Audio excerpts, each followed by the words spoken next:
Chapitre 3. Le chemin de traverse. 5-6 mai 1998. Ils avaient quitté la dépouille de Fred et remonté la file des défunts. Ils s'étaient désolés sur ceux qu'ils avaient connus et ils avaient échangé des condoléances avec les familles qu'ils avaient croisées. Harry avait été abordé à 2 reprises par des journalistes souhaitant l'interviewer. Le jeune homme leur avait répliqué sèchement qu'il était là pour se recueillir et non pour répondre à des questions. Enfin, le douloureux pèlerinage avait pris fin et ils étaient rentrés au terrier avec Andromeda. Harry n'avait plus tellement eu l'occasion de reprendre Teddy, qui était passé de bras en bras, comme si tenir cette promesse de vie aidait les survivants à supporter la place vide laissée par ceux qui les avaient quittés. Le lendemain matin, ils s'étaient retrouvés dans le petit cimetière de Lootry Saint-Chaspool, où les Weasley enterraient les leurs. Beaucoup de monde était là.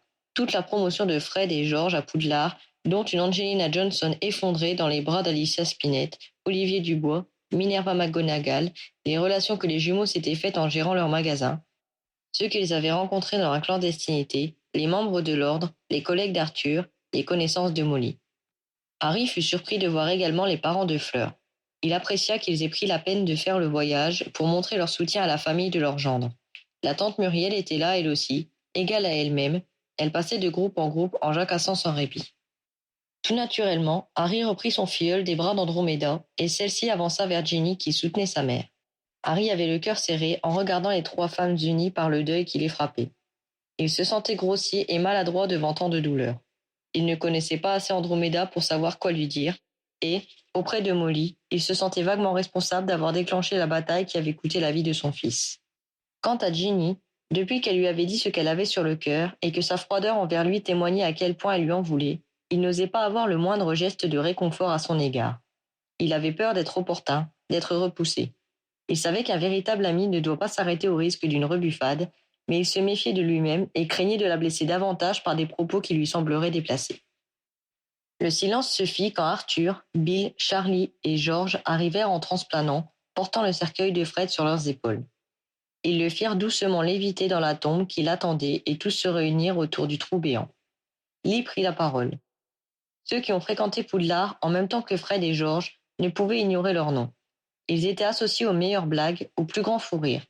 Ils étaient drôles, mais toujours sans méchanceté. Ils arrivaient à faire ressortir le côté comique de toutes les situations, et leur jeu de mots rendait cocasse la plus sérieuse des conversations. Ils ont également su montrer qu'ils étaient davantage que les rigolos de service. Quand le ministère a envoyé son inquisitrice à Poudlard, ils ont décidé d'utiliser leur talent de façon offensive.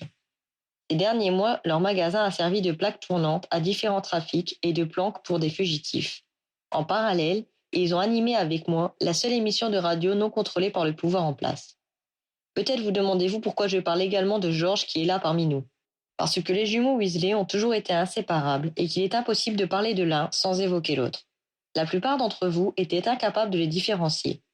Leur complicité et leur complémentarité étaient leur marque de fabrique. Pour cette raison, je ne pleure pas seulement la mort de mon ami Fred, je pleure aussi la part de George qui s'est éteinte à Poudlard et qu'il ne retrouvera jamais. Adieu Fred. George, nous serons toujours là pour toi. Lee se saisit de la pelle qui se trouvait plantée à proximité et jeta la première pelletée de terre dans la tombe. Il recula en tendant l'outil à Arthur Weasley pour qu'il en fasse autant. Celui-ci dut s'y prendre à 2 fois tant ses mains tremblaient.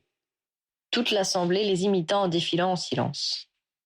Alors que la cérémonie arrivait à son terme, Teddy se fit remarquer en se mettant à pleurnicher. Harry y mit rapidement en bon ordre en lui collant son biberon dans la bouche, sans même penser à le réchauffer, ce qui ne sembla pas perturber le bambin. Cela n'empêcha pas tante Muriel de s'offusquer à l'attention de madame de la cour. « C'est une honte d'amener un enfant si jeune à une telle cérémonie, un manque de considération pour les défunts et leurs familles. De nos jours, on ne sait plus ce que c'est que le respect. »« C'est si mignon, les bébés, » répondit placidement la belle Apolline. Il y eut bien moins de monde autour de la dalle qui devait accueillir Tonks et Rémus. N'étaient présents que les Weasley, les membres de l'ordre, quelques aurores, des amis d'Andromeda et Kingsley Shacklebolt. Ce fut lui qui fit l'éloge funèbre des 2 époux de sa voix de basse. Pour ceux qui se contentent d'un regard superficiel, ce couple pouvait sembler mal assorti du fait de leur disparité d'âge et de milieu social. Lui, que sa condition de loup-garou avait rendu grave, et elle, que son métier d'aurore n'avait su assagir, du moins en apparence. Mais ces jugements sommaires ne rendent pas compte de ce qu'ils étaient réellement. L'histoire de sa famille à elle et sa lycanthropie à lui faisaient d'eux la cible des préjugés et des moqueries. Cela ne les empêchait pas de se sentir profondément attachés à leur communauté. Rémus s'est engagé à lutter contre vous savez qui dès sa sortie de Poudlard. Tonks a choisi d'être Aurore. Ils avaient les mêmes valeurs et ils se sont rapprochés malgré tout ce qui aurait pu les séparer. Quand Poudlard a sonné l'appel, aucun des deux n'a pu rester à l'arrière. Ils sont allés se battre et seuls les plus féroces mange-morts ont pu avoir raison d'eux. Malgré la tristesse que j'éprouve pour le jeune orphelin qu'ils laissent derrière eux, je suis heureux qu'ils aient pu connaître la joie de mettre au monde un enfant et qu'ils aient montré par cette existence la foi qu'ils avaient dans l'avenir. Le petit Teddy a égayé leurs dernières semaines et je suis certain que l'espérance de le voir grandir dans un monde meilleur était au centre de leur détermination à reprendre Poudlard. Il fit une pause, luttant visiblement contre l'émotion. Après s'être raclé la gorge, il continua. Ce sont deux sorciers de valeur qui nous ont quittés. Ils manqueront à Teddy, ils manqueront à Andromeda, ils manqueront à leurs amis. Nous garderons en nous l'image du courage pudique de Rémus, de son sens du devoir et du don de soi. Nous garderons en mémoire les rires que faisait naître celle qui se faisait appeler Tonks. Sous ses gaffes et sa maladresse se cachait un humour discret, une lucidité étonnante et un professionnalisme qui lui avait valu le respect de ses pairs. Adieu Rémus, adieu Tonks. Comme pour Fred le matin même, ce fut l'assemblée qui ensevelit les deux dépouilles. Une fois de plus, Mrs. Weasley insista auprès d'Andromeda pour qu'elle reste auprès d'eux après la cérémonie. Mais la grand-mère de Teddy, rigide à force de contenir son chagrin, déclina l'invitation et préféra rentrer chez elle. Molly parvint tout de même à la convaincre de leur laisser le bébé pour qu'elle puisse se reposer un peu. Quand ils se retrouvèrent au terrier, il était 5 heures de l'après-midi. Harry proposa à Ron et Hermione d'aller s'asseoir dans le jardin. Tandis que ses amis s'apprêtaient à le suivre, il tenta de croiser le regard de Ginny pour l'inclure dans son invitation. Mais elle s'était enfoncée dans un fauteuil, les yeux dans le vide, pattes en rond sur les genoux. Manifestement, elle n'avait pas envie d'adresser la parole à qui que ce soit. À regret, Harry renonça à la solliciter. Ils s'installèrent sur l'herbe après avoir étendu Teddy sur sa couverture. Harry prit un coquelicot et le balança au-dessus du bébé qui tenta de l'attraper en gloussant. « J'ai lu le journal ces derniers jours, » déclara Hermione. « Je vous fais une revue de presse ?»« Pourquoi pas ?» accepta Harry tandis que Ron relevait la tête. « Attends-toi à être considéré comme un puissant sorcier, Harry, » le prévint-elle. « Je ne pense pas que les gens aient compris cette histoire de protection laissée par ta mère, et tout le monde est persuadé que c'est par ta seule puissance magique que tu as réussi à renvoyer le sort de Voldemort. » « Fantastique, grommela Harry, chatouillant le nez du bébé avec sa fleur. « Ne nous plaignons pas, répliqua Hermione. Ils n'ont pas davantage compris ton discours à propos de la baguette de l'aîné, et ça, c'est une bonne chose. La version officielle est que d'un simple expelliarmus, tu peux détourner les sortilèges les plus puissants. Ce n'est pas si mal. Dis-toi que personne ne se risquera à t'en envoyer. Si cela me permet d'avoir la paix, je n'en demande pas plus, admit Harry. La Gazette du Sorcier a fait une jolie une sur la cérémonie d'hier, continua-t-elle en lui présentant la manchette. On y voit Harry assis durant les discours de Kingsley et McGonagall. Il y avait Teddy sur les genoux et Andromeda sous son crêpe noire près de lui. Le titre proclamait « Harry Potter, aux côtés de la veuve et de l'orphelin ». « Dois-je en rire ou en pleurer ?» s'interrogea Harry. « Et Teddy, qu'est-ce que ça fait d'être passé à la postérité ?» En guise de réponse, le petit garçon éternua. « Disons que c'est mieux que s'ils avaient titré sur Harry Potter et son fils caché, » commenta Ron. « Au moins cette garce de Rita s'est tenue en dehors de ça. » « J'ai également trouvé un récit très rocambolesque de notre passage à Gringotts, » poursuivit Hermione. « Je me demande toujours pourquoi les gens ne peuvent pas s'empêcher d'exagérer, » s'exclama Harry qui considérait que sa vie était pire qu'un roman d'aventure. « Tu n'as aucun sens journalistique, » lui reprocha affectueusement son ami. « Raconter que le dragon ne s'était même pas rendu compte que nous étions sur son dos n'a aucun intérêt. Décrire notre monture crachant du feu et tentant de nous désarçonner est bien plus sensationnel. » « Savent-ils ce que nous étions allés chercher ?» s'inquiéta le survivant. « Non, ils se perdent en conjectures. Certaines hypothèses sont drôles et d'autres un peu moins. La Gazette se demande si Voldemort en personne ne se cachait pas dans les souterrains de Gringotts, ce qui permet de sous-entendre que les gobelins s'étaient ralliés à lui. » Les deux garçons grimacèrent de concert. « Je suis très heureuse que Kingsley Shacklebolt soit notre nouveau ministre, » tenta de positiver Hermione. « Il est très ouvert envers les autres espèces et il fera peut-être bouger les choses. » « Il est temps de faire quelque chose pour les elfes de maison, » renchérit Ron faillotant à mort. « N'en fais pas trop, Ron, » lui conseilla ironiquement Hermione en se laissant néanmoins aller contre lui, à la grande satisfaction du jeune homme. Tout en gratouillant le ventre de Teddy, Harry détourna les yeux et contempla la maison, ses pensées revenant à Ginny. Il s'inquiéta. Le considérerait-elle un jour de nouveau comme un proche? Il entendait encore sa dernière phrase accusatrice. Parce que si c'est comme ça, je ne veux même pas être ton ami. Que faire pour que les choses s'arrangent entre eux? Il se demanda où se trouvait le livre sur la façon de parler aux femmes que Ron lui avait offert pour son anniversaire. Sans doute toujours dans la chambre de son ami, conclut-il, car il était peu probable qu'Hermione les considérait comme faisant partie des affaires à emmener avec eux. Il était donc resté là où il l'avait rangé 10 mois auparavant. Il songeait à aller le chercher quand il vit Bill et Charlie sortir du terrier et venir dans leur direction. « On peut te parler, Ron ?» demanda Bill. « Oui, bien sûr, » répondit l'interpellé d'un ton surpris. « À tout à l'heure, » dit-il à ses amis en se levant. Ils s'éloignèrent un peu et se plongèrent dans une discussion assez sérieuse si l'on en jugeait par leur expression. « Où en êtes-vous, toi et Ginny ?» demanda Hermione à Harry, faisant grimacer l'interpellé, agacé de sa perspicacité. « Sommes-nous supposés aller quelque part ?» éluda-t-il. « J'ai bien remarqué qu'elle t'évitait, » continua Hermione sans se laisser décourager. « Elle est en plein deuil. Il est normal qu'elle se rapproche de sa famille, » improvisa Harry. Hermione ne répondit pas, et Harry en conclut qu'elle n'était pas davantage convaincue par cette explication qu'il ne l'était lui-même. « Je ne sais pas ce qu'elle attend de moi, » soupira-t-il. « Elle m'en veut, et je ne sais pas quoi lui dire. À mon avis, elle désire simplement que tu t'excuses de ne pas l'avoir soutenue quand sa mère a tenté de l'éloigner de Poudlard, et que tu reconnaisses qu'elle a bien combattu et qu'elle avait raison de penser que sa place était là. Je ne peux pas lui dire cela. J'ai détesté la voir se battre contre Bellatrix. Elle aurait pu être tuée. J'aurais pu y rester également, et cela ne t'empêche pas de dormir. Mais tu es très forte, toi. Elle aussi, Harry. Elle est douée en duel. Elle te l'a prouvé au ministère il y a 2 ans déjà. Elle est mineure. Luna aussi. Pourtant, elle a surmonté son emprisonnement au manoir Malfoy et elle s'est battue à Poudlard sans que tu t'en préoccupes. Ce n'est pas la même chose, répliqua Harry, qui se demandait comment mettre fin à cette discussion. La seule différence est que tu n'es pas amoureux de moi ni de Luna. Harry ne trouva rien à répondre à cet argument. Teddy, qui devait penser qu'on le délaissait, se mit à chouiner, et le jeune homme en profita pour se détourner et le prendre dans ses bras. Elle a dû supporter la sollicitude de 6 grands frères, Harry, insista Hermione avec ténacité. Elle a dû se battre pour s'imposer, pour jouer au Quidditch, pour montrer ce qu'elle valait. Ce dont elle a besoin, c'est de quelqu'un qui la laisse mener sa vie sans tenter d'interférer et qui soit fier de ses qualités au lieu de les lui reprocher ou de les nier. Je ne les nie pas, s'offusqua Harry. Elle a rompu avec Michael Corner parce qu'il lui en voulait d'avoir gagné au Quidditch. Elle a rompu avec Dean parce qu'il passait son temps à la surprotéger, lui rappelait Hermione impitoyable. À toi de voir ce que tu es prêt à faire pour qu'elle reste avec toi. Elle se renversa sur le dos pour observer le ciel, le laissant réfléchir à ses paroles. Harry, qui n'avait pas trop envie de s'appesantir sur les conseils de son ami, entreprit de nettoyer la couche de Teddy qui s'était une fois de plus détrempée. Il finissait de rhabiller l'enfant quand Ron les rejoignit, le visage grave. Ils ne semblaient pas enclins à parler, et ils restèrent silencieux jusqu'à ce que Molly vienne leur demander de mettre la table. Arthur, qui était retourné au ministère avec Percy après l'inhumation des Lupins, leur fit un résumé de la situation pendant le dîner.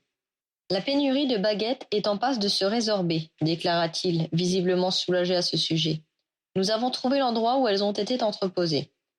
Elles ont toutes été étiquetées, ce qui nous permettra de les redistribuer rapidement à leurs propriétaires légitimes. Nous pouvons en outre disposer de celles dont les anciens détenteurs sont décédés et de celles confisquées aux mange-morts arrêtés sur le champ de bataille. Elles ont été confiées à Ollivander qui a rouvert sa boutique. Tu pourras y aller dès demain, Hermione. » Harry se demanda qui allait hériter de celle de Fred. « Parallèlement, continua Arthur, nous allons en faire venir de France et d'Allemagne pour faire face à la rentrée scolaire. » À ce propos, Mr. Weasley, interrogea Hermione, Kingsley Shacklebolt a fait allusion à une école clandestine hier. De quoi s'agit-il?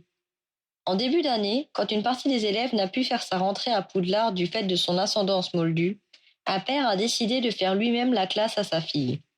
Il a pensé à faire venir chez lui d'autres jeunes dans la même situation et, par le bouche à oreille, un certain nombre de parents ont pu lui envoyer leur enfant en utilisant des porte-loin clandestins. C'est ainsi que M. Brocklehurst s'est retrouvé avec une 50aine d'étudiants. « Pourquoi je n'ai pas pu y aller ?» s'indigna Ginny. « Ils n'ont pas pu me contacter car j'étais trop surveillée et ensuite tu ne pouvais pas sortir de chez tante Muriel, indiqua son père. C'était trop risqué vu les activités de tes frères. Ouais, tout le monde avait le droit de prendre des risques sauf moi, maugréa Ginny. Hermione jeta un regard significatif en direction de Harry, qui fit comme s'il ne voyait rien. Vos parents m'ont dit ce matin qu'ils allaient organiser le rapatriement de toutes les familles qu'ils ont prises en charge à leur arrivée en France, continua Arthur en direction de Fleur. Les de la cour ont accueilli les sorciers anglais, s'étonna Harry. Beaucoup de personnes sous-estimaient le danger à rester ici et hésitaient à tout quitter pour l'inconnu, expliqua Mr. Weasley. Monsieur de la Cour nous a offert son aide en proposant de trouver un lieu d'hébergement et un moyen de subsistance pour ceux qu'on lui enverrait. Nous avons fourni les portes au loin et Victor et Apolline se sont occupés du reste. Grand-papa en avait fait autant du temps de Grindelwald, commenta Fleur en haussant les épaules comme si c'était une conduite parfaitement naturelle. Arthur conclut son exposé en se désolant de la difficulté à mettre la main sur les rafleurs qui avaient fait tant de mal. Le problème, c'est qu'ils agissaient en dehors du ministère et qu'il n'y a pas de liste officielle. Nous n'avons que les témoignages de ceux qui les ont reconnus. Cela ne suffit pas ? S'étonna Hermione. Ils ne sont pas fiables. Nous sommes submergés de lettres anonymes qui dénoncent des personnes commettant d'ardents mange-morts alors qu'ils étaient à Azkaban ou se sont battus de notre côté à Poudlard. Au ministère, ce n'est pas plus simple. Nous ne pouvons inquiéter ceux qui ont activement contribué à l'application des lois sur la pureté du sang. Ceux qui étaient dans des services non concernés, même s'ils se déclaraient très clairement favorables au régime en place, ne seront pas mis en cause. Pourquoi ? Demanda Harry. Parce qu'un gouvernement démocratique n'arrête pas les gens pour leurs seules opinions, répondit Hermione. On ne juge que les actes. Cela peut paraître injuste, mais le contraire serait encore pire. Toute la famille médita ces sages paroles avec le dessert. Après le dîner, Harry ramena Teddy chez Andromeda. Elle l'embarrassa beaucoup en le remerciant de si bien s'occuper de son petit-fils. « Je veux juste lui donner ce que je n'ai pas eu », balbutia Harry. « C'est un grand réconfort pour moi de te savoir auprès de lui », l'assura-t-elle. « Bien, il est temps de coucher ce jeune homme », conclut-elle en libérant Harry. De retour au terrier, il tenta en vain de parler discrètement à Ginny, mais la jeune fille était toujours en compagnie d'un membre de sa famille. Aussi, Harry n'eut guère l'occasion de lui glisser un mot en particulier. Depuis sa discussion avec ses frères, Ron n'avait pas perdu son air préoccupé. Harry allait le questionner alors qu'il se mettait au lit, quand son ami demanda de but en blanc. « Tu m'en voudrais si je ne retournais pas à Poudlard avec toi ?» Harry se donna quelques secondes de réflexion avant de répondre. « Ce n'est pas à moi de décider si tu dois ou non passer tes aspics. »« Ce n'est pas ce qui est vraiment important, » soupira Ron en boutonnant distraitement sa veste de pyjama. « Qu'est-ce qu'il est ? » On s'inquiète pour George, dit sombrement Ron. Il faudrait qu'il reprenne une occupation plutôt que de rester comme ça. George, apathique, méconnaissable, semblait à peine se rendre compte de ce qui se passait autour de lui. Au contraire, tous les autres s'activaient pour ne pas se noyer dans leur peine. Mr. Weasley et Percy s'abrutissaient de travail au ministère. Molly soutenait Andromeda et aidait Harry à prendre soin de Teddy. Bill et Charlie se consacraient à la reconstruction de Poudlard et Ron faisait de l'humour pour ne pas se laisser abattre. Quant à Ginny, elle acceptait sans rechigner toutes les tâches ménagères dont sa mère la chargeait. « Tu vas t'occuper de lui ?» devina Harry. « Bill et Charlie sont convaincus que je suis le mieux placé pour aider George au magasin, » confirma Ron. « Et nous pensons que cette boutique est la seule chose qui puisse le tirer de son inertie. »« Je suis assez d'accord avec eux, » dit Harry après avoir réfléchi un moment. « Tu hésites à le faire ? » « Je crois aussi que c'est la meilleure solution et, de toute façon, je n'avais pas envie de retourner à Poudlard. Ce qui me tourmente, c'est ce qu'Hermione va en dire. » Harry haussa les épaules. Il n'avait aucune idée de la manière dont leur ami allait réagir et il ne put le rassurer sur ce point. Quand Ron et lui descendirent le lendemain matin, seule Hermione était dans la cuisine. Harry prétendit vouloir faire sa toilette pendant que la salle de bain était encore libre et il les laissa entre eux. À son retour, Hermione n'était plus là et Ron finissait de déjeuner en compagnie de Ginny. Lorsque la jeune fille alla à l'évier pour laver son bol, Harry se pencha vers son amie et lui souffla. « Alors ? Elle m'a assuré qu'elle me faisait confiance pour décider ce qui était le mieux pour George et moi, répondit-il en chuchotant manifestement soulagé. Harry en fut heureux pour lui, mais en même temps un peu mal à l'aise à l'idée qu'il était supposé dire la même chose à Ginny. Justement, la jeune fille revenait vers eux et demandait « C'est quoi ces messes basses ? J'ai décidé de travailler avec George au lieu de retourner à l'école cette année. » Ginny leva un sourcil. « Tu en as parlé à maman ? » « Pas encore. »« Bon courage alors, lui souhaita-t-elle d'un ton ironique avant de quitter la cuisine sans jeter un seul regard à Harry. Merci de me proposer ton aide, grogna Ron à son encontre. Harry fixa le dos de la jeune fille qui s'éloignait en se disant que pour lui non plus, ce n'était pas gagné. Ils retrouvèrent les filles au salon. Hermione proposa. Vous m'accompagnez sur le chemin de traverse? Je vais m'acheter une nouvelle baguette. Harry et Ron acceptèrent tout de suite. Ginny sembla hésiter, mais Hermione insista. Tu as besoin de sortir un peu. Je suis sûre que ta mère sera d'accord avec nous. Ginny jeta un œil sur la pile de linge à repasser qui était entreposée au bout du canapé et se laissa convaincre. Hermione se chargea d'avertir la matriarche de leur projet, et 10 minutes plus tard, ils sortaient les uns après les autres de la cheminée du chaudron baveur. Ils passèrent le mur de séparation et s'arrêtèrent un moment pour contempler le spectacle qui s'offrait à eux. Le changement par rapport à leur dernière visite était saisissant. Une grande partie des magasins avaient rouvert, même si leur étal ne présentait pas l'opulence habituelle. Une foule joyeuse se promenait, s'interpellait, se retrouvait. Ils se joignirent au badaud, en souriant, heureux de plonger dans la liesse populaire. De nombreux inconnus les apostrophèrent pour le simple plaisir de partager leur allégresse dans un premier temps, puis leur spontanéité se transformait en ravissement quand ils reconnaissaient Harry. Le survivant eut son compte de félicitations, de tapes dans le dos et de propositions de boire un coup.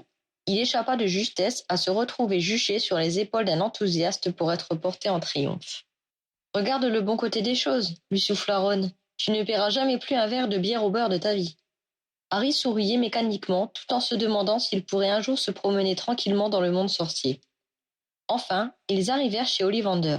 Une longue file bloquait l'entrée de la boutique. Tous ceux qui avaient eu l'infortune de perdre ou de casser leur baguette depuis l'enlèvement de l'artisan semblaient s'y être donné rendez-vous. Ils se postèrent au bout de la queue, résignés à attendre leur tour. « Mais c'est Harry Potter !» s'exclama la femme qui était juste devant eux. « Merci, oh merci pour ce que vous avez fait. »« Bonjour, dit poliment Harry. Vous avez besoin d'une baguette, vous aussi? Mais passez donc, je vous en prie, on vous doit bien ça. »« En fait, commença Harry, c'est mon ami qui... » « Merci beaucoup, coupa Ron, en poussant son camarade dans le dos. Ils remontèrent ainsi toute la file, personne ne voulant faire attendre le grand Harry Potter. En moins d'1 minute, ils se retrouvèrent devant la porte. « Il y a beaucoup de monde à l'intérieur, souffla Hermione. On ne va pas y tenir tous les 4. Tu viens, Ron ?» Elle fit passer son ami devant elle et ferma la porte au nez de 2 autres. Pour ne pas avoir à s'expliquer avec ceux qui l'avaient laissé passer, Harry entraîna Ginny vers la ruelle qui séparait le magasin de celui d'à côté. Ginny lui lança un regard noir, visiblement mécontente de se retrouver seule avec lui. « Ginny, » commença Harry. Voyant qu'elle s'éloignait vivement de lui, il l'attrapa par le bras et s'écria. « Attends, Ginny, je suis désolé. »« Désolé de quoi ?» demanda-t-elle sèchement. Harry résolut de faire confiance à Hermione. En ce qui concernait la psychologie féminine, il ne l'avait pas une seule fois prise en défaut. Il se lança. « De n'avoir pas compris que tu étais à ta place à Poudlard. Je n'ai pensé qu'à moi. Je te demande pardon. » Pour la première fois depuis 3 jours, Ginny le regarda en face. « Tu crois vraiment ce que tu dis ? Je sais que je n'ai pas le droit de décider pour toi. » Elle le fixa intensément et il craignit un instant qu'elle ne le pense pas sincère. Mais finalement, elle lui sauta au cou et l'embrassa avec passion. Éminemment soulagé, il levait les bras pour l'enlacer quand elle recula et lui confia farouchement. « Tu sais que tu es le premier à me dire ça ?» Avant qu'il ait pu répondre, elle écrasait de nouveau ses lèvres sur les siennes. Ils s'embrassèrent un moment, puis Ginny resta simplement blottie contre lui, avide de tendresse. Pour qu'on les laisse tranquilles, ils décidèrent de demeurer dans l'ombre et de se promener le long du petit chemin de terre qui passait derrière les magasins. Alors qu'ils contournaient Gringotts, main dans la main, une silhouette trapue se rua sur Harry qui l'évita de justesse en sautant sur le côté. Il sortit vivement sa baguette en repoussant Ginny derrière lui. « Grippe sec !» s'écria-t-il en reconnaissant son agresseur. « Je te tiens, voleur !» grimaça le gobelin. « Je ne suis pas un voleur !» protesta Harry. À ce moment, Ginny s'avança près de Harry sans omettre de lui donner un grand coup de pied dans le mollet au passage. Harry pensa lui dire de reculer, mais il songea qu'il ne pouvait pas faire face à 2 adversaires à la fois. Il décida de régler en premier son différend avec l'employé de banque. « C'est toi qui as rompu les termes de notre contrat !» s'insurgea Harry. « Tu t'es enfui avec l'épée alors que nous étions dans la panade. J'avais réellement l'intention de te la donner après, assura-t-il avec aplomb. C'est faux, tu l'avais enchantée pour qu'elle disparaisse, hurla le gobelin furieux. Pas du tout, répliqua Harry qui commençait à s'échauffer. J'ignorais tout de cet enchantement. Par contre, on a bien failli mourir par ta faute. Tu vas me le payer, cracha Cripsec en faisant un pas en avant. Restez où vous êtes, lui ordonna Ginny en le menaçant de sa baguette. Dis à ta femelle de ne pas se mêler de ça, rétorqua le gobelin avec hauteur en s'adressant à Harry. Ce dernier n'eut même pas le temps de répondre. Un vol de chauffe-furie passa devant lui pour fondre sur son agresseur. Ginny le tira en arrière et ils fuirent sans demander leur reste. Ils débouchèrent essoufflés dans le chemin de traverse et plongèrent dans la foule pour semer leur vindicatif interlocuteur. Merci, haleta Harry. Évite de te placer devant ta femelle tel un pro-chevalier, répliqua Ginny. Ça a tendance à m'agacer, et la prochaine fois, le chauffe-furie est pour toi. J'essaierai de ne pas oublier, lui assura Harry avec sincérité, son mollet lui faisant encore mal. Tu crois que Ron et Hermione sont toujours chez Ollivander s'interrogea Ginny. Aucune idée. De toute façon, je ne pense pas qu'ils regrettent d'être un peu seuls tous les deux. Ils furent interrompus par un homme, un carnet à la main. Monsieur Potter, accepteriez-vous de répondre à quelques questions? Non, répliqua-t-il vivement. Je suis attendu. Il le contourna et s'éloigna rapidement, suivi de Ginny. Tu veux que je lui lance un sort? Proposa-t-elle. Non, merci, ça fera un tas d'histoires et je n'y tiens pas, la tempéra Harry. Il nous reste plus qu'à rentrer alors, se désola la jeune fille. Oui, je préfère encore la surveillance de ta mère. Je n'aurais jamais cru dire cela, mais moi aussi. Vivement qu'on soit à Poudlard, soupira Ginny. Molly devait être très distraite ou très inquiète pour le moral de sa fille, car elle les envoya tous les deux pendre du linge au fond du jardin. Isolés par le grand drap qu'ils avaient pris soin de suspendre en premier, la corvée fut moins déplaisante qu'on aurait pu le croire et prit beaucoup plus de temps qu'elle ne l'aurait dû. Mais personne ne songea à leur en faire le reproche. Hermione et Ron revinrent juste avant le déjeuner, l'air satisfait, ce qui laissa penser à Harry qu'ils avaient eux aussi apprécié leur tête-à-tête. Une fois le repas terminé, pendant que Harry, Ginny et Hermione débarrassaient la table, Ron se planta devant George. Tout le monde a ouvert sur le chemin de traverse, lui indiqua-t-il. On va en faire autant avec ton magasin cet après-midi. Les sorciers facétieux n'existent plus, lui rétorqua son frère. Fred s'est donné beaucoup de mal pour les créer. Je refuse de les voir disparaître parce que tu ne veux pas t'en occuper. Cela ne te regarde pas, c'est ma boutique. Et celle de Fred. Tu es peut-être son jumeau, mais moi je suis son frère et j'ai mon mot à dire. Je ne veux pas que ce qui nous reste de lui disparaisse comme ça. Harry, Hermione et Ginny s'étaient interrompus. Molly avait abandonné sa vaisselle et s'était retournée, baguette levée, oubliant son évier qui se mit à déborder dans l'indifférence générale. Charlie, qui déjeunait avec eux, intervint. Ron a raison, George. Le meilleur moyen d'honorer la mémoire de Fred est de continuer à vendre les produits des sorciers facétieux. Je viens avec vous. Il s'avança et posa doucement la main sur l'épaule de son frère. George resta un moment immobile, puis leva lentement la tête vers son aîné. Je ne sais pas si j'aurai la force, murmura-t-il. Tu ne seras pas tout seul, lui rappela affectueusement Charlie.